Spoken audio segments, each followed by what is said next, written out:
Professor Robert Guttmann, you are working currently in a trilogy about capitalism. You launched already 2 books about it in this trilogy.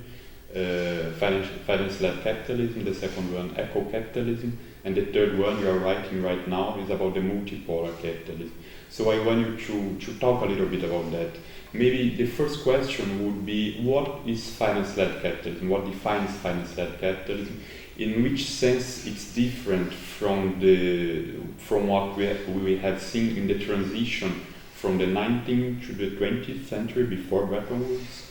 And then why do you think it's collapsing now? Right, I'm not sure it's collapsing, but it's changing, right?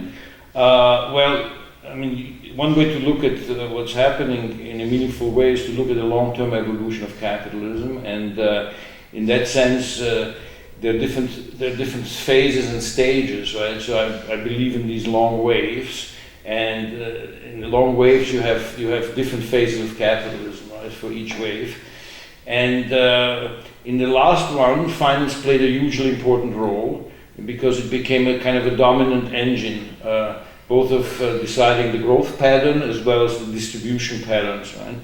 And it's different from earlier phases. You made reference to first to the gold standard around the turn of the century, right, which was a wave of globalization and industrialization. But in that sense, finance then was quite constrained by its tie to the precious metals, whether gold and silver, and so it couldn't have that kind of driving dynamic, right? It was more a constrained appendix to the process of industrialization and globalization. Then during Bretton Woods, you had a stronger role for finance because it was no longer so constrained by its tie to gold reserves. So it had it was liberalized and liberated in that sense, and become more elastic in the sense of responding to the needs of actors to get finance. But it was quite controlled and restrained by regulatory apparatus, right? So Bretton Woods, basically, when you think of Bretton Woods, which was a system put in place right after World War II, and then was responsible for this fantastic boom in the post-war period, the 50s and 60s, but then fell into a crisis, stagflation crisis in the 70s, and Bretton Woods itself disintegrated. This was a system that was tightly controlled, right? Tightly controlled on 2 levels. Within nation states, you had banks being regulated, interest rates were regulated, exchange rates were regulated, so the key prices of money were set by government. And then also on an international level, you had a payment system that ran through the central banks, right? So you have to think of Bretton Woods also as a fairly tightly regulated system, not as tightly regulated under the gold standard, and with a bit more discretion given to governments. However, then in the stagflation crisis, you're basically deregulating money and banking. So you deregulate exchanges in 1973, capital controls in 1974, then you allow money markets to emerge, with money market funds being allowed in 1975, and then you have a new definition for the international monetary system with the Kingston Agreement in 1976, which is also a more flexible system, and then interest rates in 1979. So this is a very profound process, right? And then finance just was allowed a lot more space. And the space is driven by this innovation process, right? And innovation process is totally global, because in the 70s you get a new banking system that on the one hand forces this deregulation, but also thrives in response to this deregulation, which then we call Euro currency system. But it's basically a private global banking network establishing its own payment system parallel to that of governments. And so now you have 2 banking systems, right? And the second one, this international one, this Euro currency system, becomes a platform for dramatic expansion of finance. And the dramatic expansion of finance takes a number of forms, right? Universal banks that combine investment banking, commercial banking, insurance, and they become huge. So the banks just become 10 times as large as before, right? But you also have financial markets, because you have a trend away from loans to securities, and so financial markets. So more and more countries develop financial markets, stock markets for government, and bond markets for corporations. And so you have this incredible growth of finance. Tied to that, people become more integrated into this process of expansion by finance, right? Both in terms of debt, so they have more financial liabilities, but also as investors. Starting in the US, you get this process where even working class people become investors because they have pension funds, and then pension funds get kind of privatized, so they have mutual funds as pension funds, and so they get financialized. Social policy becomes financialized, student loans and so forth. So you get this process of financialization. Within that process, due to the way the dollar standard was set up after the Kingston Agreement, you have a global growth pattern where the US runs deficits to supply the rest of the world with dollars, and in the process, the US runs these bubbles that feeds its overspending, and so that Americans become buyers of the last resort, and this allows sort of export-led growth for both industrial countries like Japan and Germany, but also emerging market economies like China. Right? And so this is like an iron embrace between the issue of world money, who runs deficits, financing basically the export-led growth, which then gets recycled to the US. Right? So the dollar reserves that are piling up by the export-led growth countries in the wake of their surpluses then feed the American deficit. So it's a kind of a mutual arrangement that benefits both sides. And so the US has three bubbles, in the 80s, the 90s, and then the 2000s. The last bubble is huge because it's American households with their homes. And they go on a spending spree and a borrowing spree. And eventually this cannot go on forever because housing prices cannot go up forever.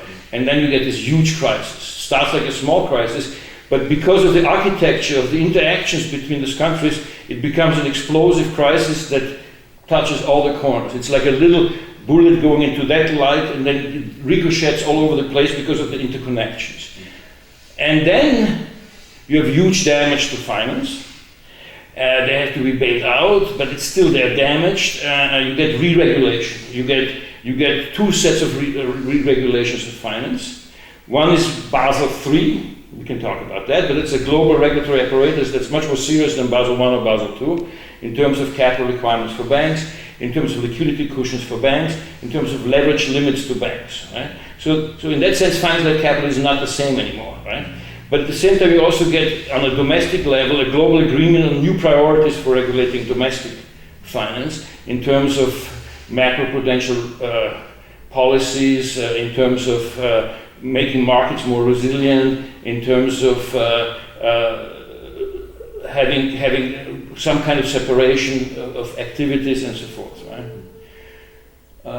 I think that's about it. So now finance is not as active. It's kind of slower. It's reorganizing itself. There's a deleveraging process going on. Banks have to restructure. The whole finance process and shadow banking is being controlled now, I didn't talk about shadow banking, but there was a huge new part of finance which is now being regulated and controlled and supervised. So finance is not only 20-25% less growth-oriented and less large, but it doesn't have the same kind of energy that it had before.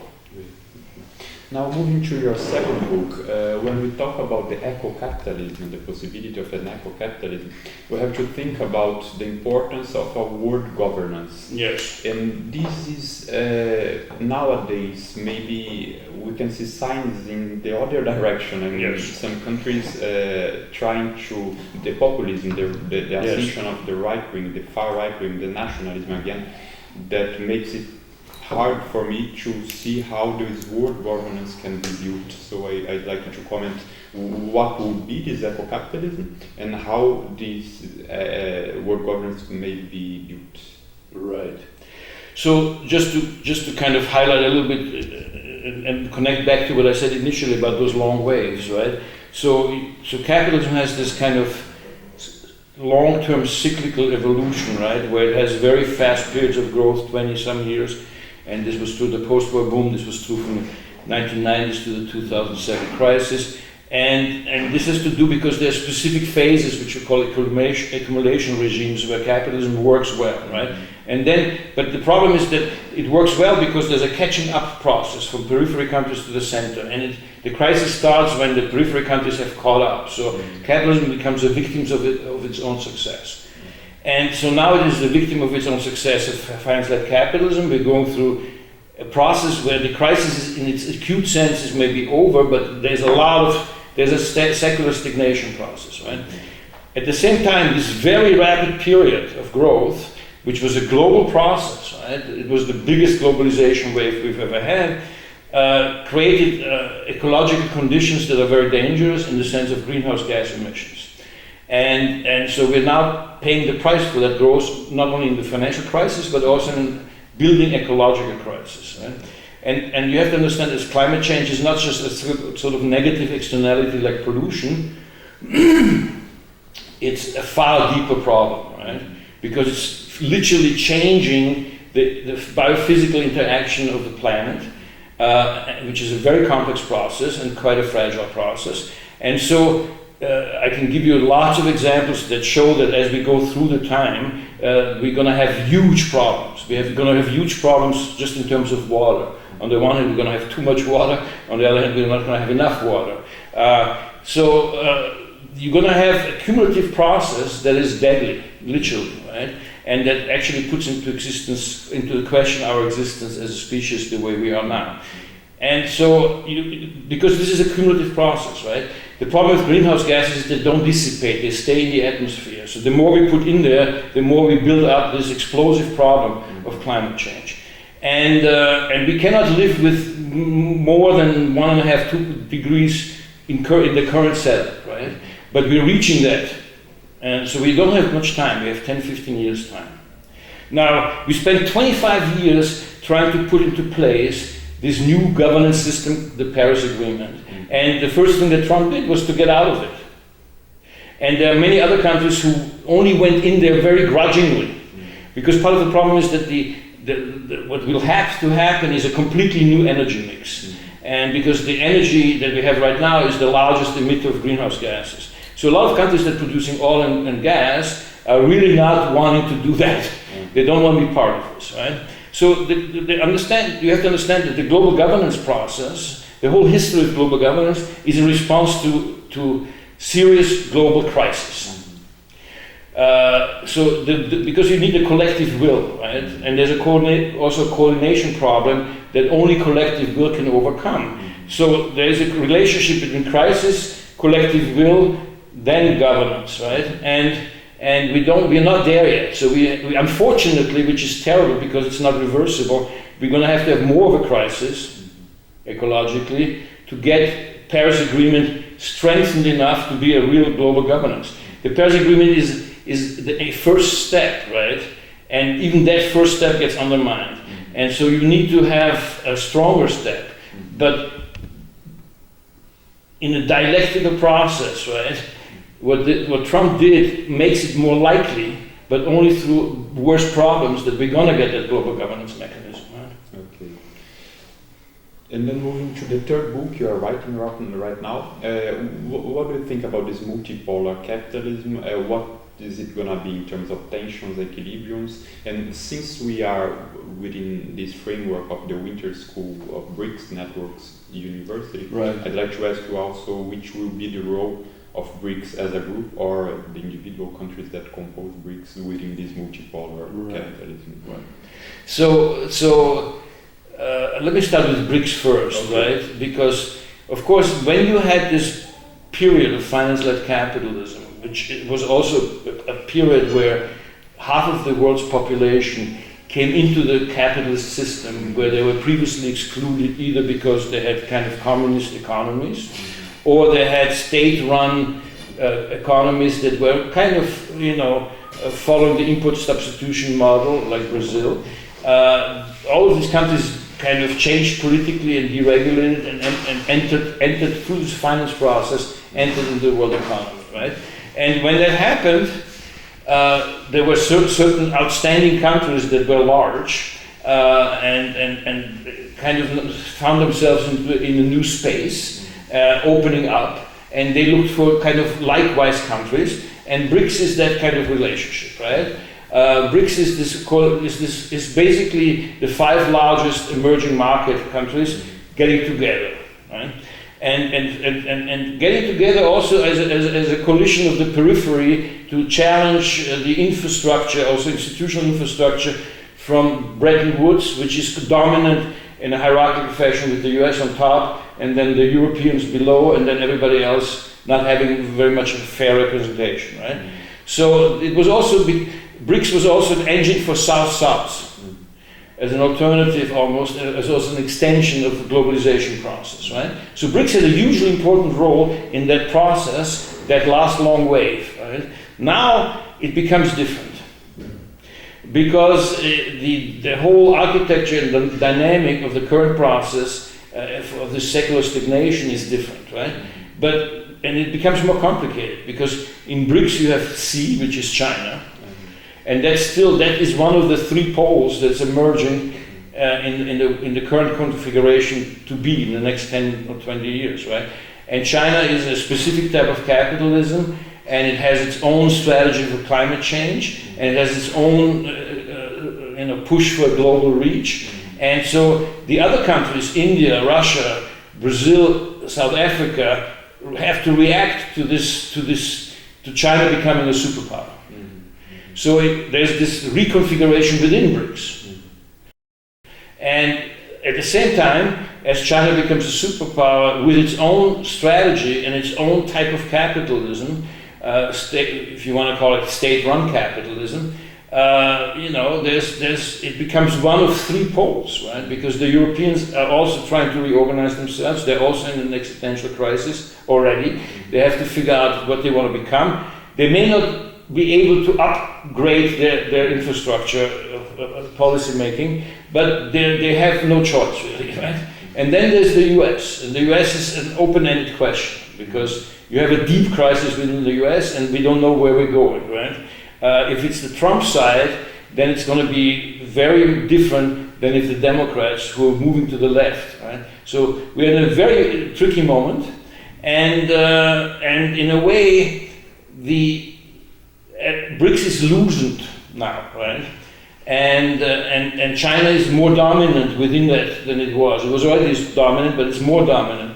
So the other partners of BRICS are regional powers. And you do have a regionalization process, right? Part of why I'm calling it multipolar capitalism is that you have a regionalization process. And so you're getting implicitly blocks with centers of zones of influence, which is Germany, the European Union, but that goes towards Russia, also south towards Africa, and maybe now also towards Latin America. So you have these three regional integration processes with different types of capitalism. And for each of the members of BRICS, other than China, there's a question of what do they do with their region in relationship to those three poles. Right? And it's a complicated process. Okay, thank you very much, Professor. That's it.